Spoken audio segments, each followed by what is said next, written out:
This is the V2 that we never knew.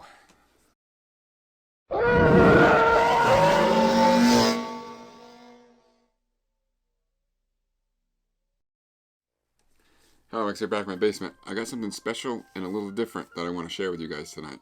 A good friend reached out to me and he asked for pre-production V2. And I don't like doing them because they're a lot of work and it's more detailed than even doing a regular V2. But this one's a little different because it's not a Return of the Jedi V2, it's an ESB V2. So this is my Empire Strikes Back V2.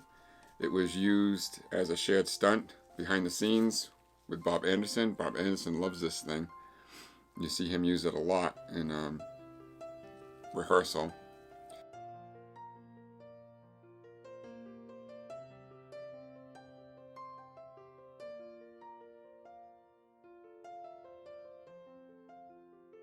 It's like most of my videos, I like to start at the top and work my way down. So this is a DS2 kit that Starkiller and I released a few years ago. It has the 5 famous dents in the emitter. Everything is chemically aged and acid washed. You get the scorch mark on the top. The drive shaft is in the orientation of the throne room. All the screws have been downgraded to the correct length. If you notice, the paint chips look a little bit different, but yet the same, because what this is a Trooper Trent stencil kit that I put on kind of backwards. So, well, not backwards, but I heavily modify Trooper Trent stencils on the emitter to add more black paint to it.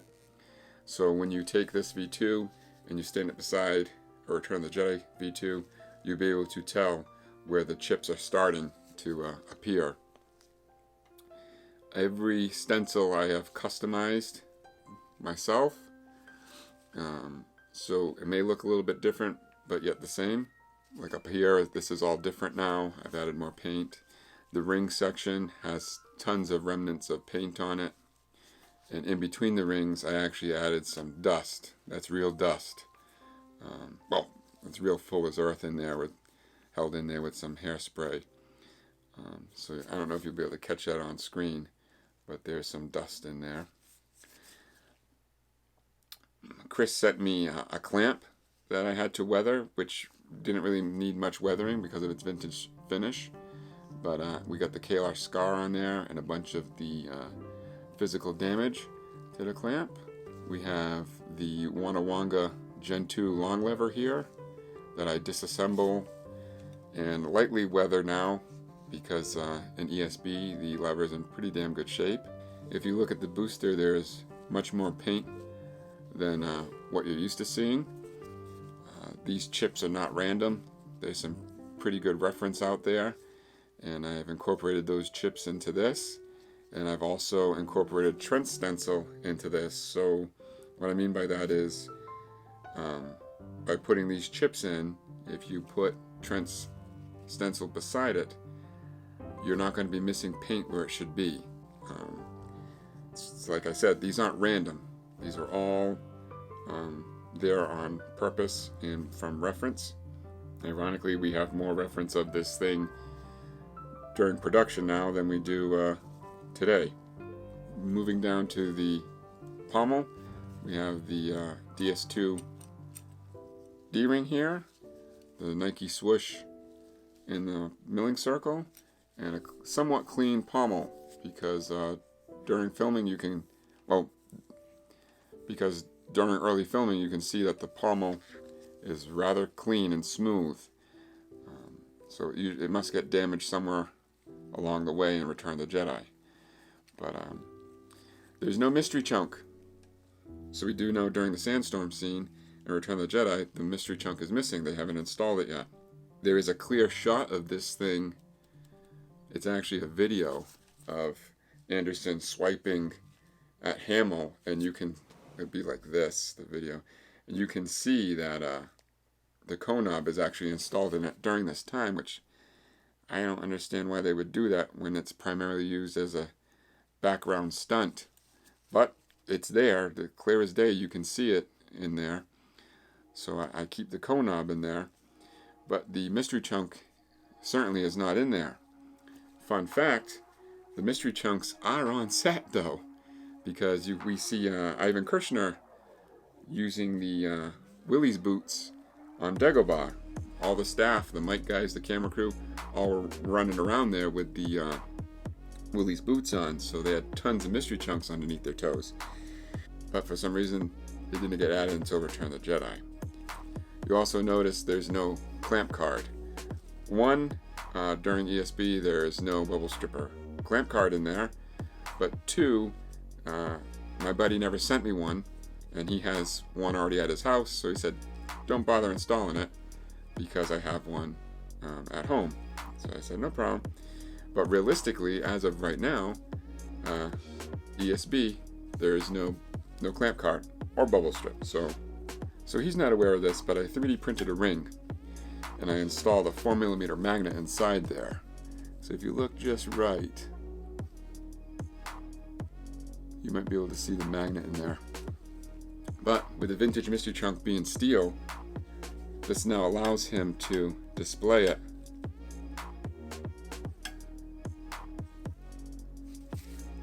with the chunk in there.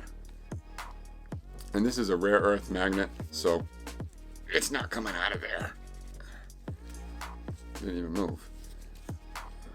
So that's an option for him. Like I previously said, this has the full length drive shaft in there, the steel drive shaft, and the silver shaft that I machined and installed. So it weighs a lot. There's one thing that I left out, and I haven't told him, and this is a surprise, because this isn't how you see it in ESB.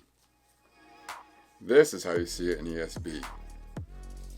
I ended up making him a New Hope damaged stunt blade, like how you see them behind the scenes in ESB. The blade is wrapped in the reflective film, and the stripe is painted on, and a lot of it is removed and weathered. There's a lot of tears, scars, and damage all over the blade, like you see on the real prop during filming. I'm actually quite proud of the finish on this blade. It may look like trash to you guys, but I purposely tried to mimic most of these chips too. Are real, like I tried mimicking what I see in some of the photos. I also put some glue in certain areas where you can see them repairing, where they tried to repair the blades by putting more pieces of tape on there and more pieces of fabric. So I'm rather happy with how the blade turned out. And for photo purposes, all you'd have to do is turn the black stripe away from the camera, take a picture, and this sucker is going to glow. And the way that it attaches is just a simple drive shaft swap. So I've machined 2 drive shafts for him. One for like a static display, like a Return of the Jedi belt hanger display, and the extra long one to attach the blade. Again, I just filmed that with the mystery chunk in, but during ESB there's no chunk in there. So I just wanted to show this off, and I'm actually going to show him the steps right now on how to switch to blade. So the emitter is actually machined to spin. It's not going to spin. I left that out in the previous takes, but I machined the emitter to spin, and the emitter is locked in with the gaffer's tape here. So to switch the drive shafts, first we're going to want to take the pommel off, and I keep this orientation with the D-ring lined up with the G on the Graflex on the clamp. I'm going to take the booster off, take the pommel off. I machine it a little different, so you might have to screw the screw all the way out. Inside here you can see the long drive shaft, the locking collar, and the silver shaft inside there. To remove that, you're going to simply take a 1.5mm Allen and loosen these screws in the nipple.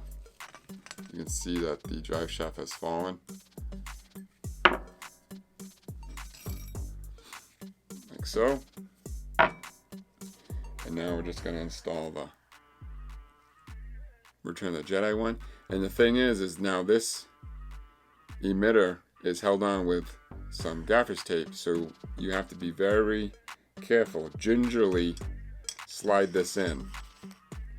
And like I'll just give it a little spin like this to wiggle her out. And as long as the locking collar is sitting in that pocket that I machined in the silver shaft, you're going to get the exact depth in the nipple every time. So as long as you don't change this collar on either of them, as long as you don't take this collar apart, and I don't think you can with the fluid that I put on there, you're going to be a-okay. Just wiggle, wiggle. I'm like literally not pushing hard in here either. Just give it a little wiggle because we're going through all the bearings. I have bearings in this emitter, like on the real prop. So we wiggle through the bearings, and now we're going to go to the top here. And like I've said in previous videos, this would be the Return of the Jedi orientation. This would be the Brandon Ellinger orientation, like it is on the prop today. And this is the throne room orientation. So I just kind of hold this drive shaft in there like this, and we're going to tighten one at a time. I always start with this one first, that way we can get the screws in the right orientation. 1,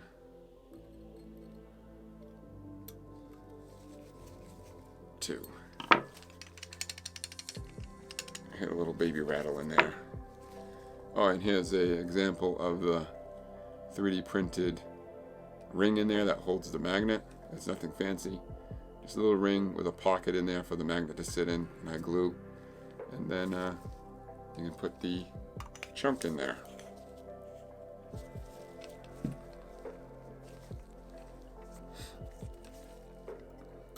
There's no fishing line on it during this time. There's no card in the clamp, so when you put this on, it's good to go. So that's that. That shows him how to change the blades and the drive shafts and everything. It's sad to see it go because this is actually going to go in my own personal collection before he reached out to have me do this. There's a lot of stuff in my collection that I don't show or talk about, and this was going to be one of them. So if people come over to the basement, they understand what I'm talking about with my collection and the stuff I have that I keep private. This is a one-of. There's no others out there like this. So it's pretty exclusive, and I hope he's happy with it. Before I sign off, 60% of my viewers are not subscribed. If you could do me a favor and smash that subscribe button, it really goes a long way in supporting this channel. I want to thank you all for watching. Keep it out for the next video. This is Halliwax. Out.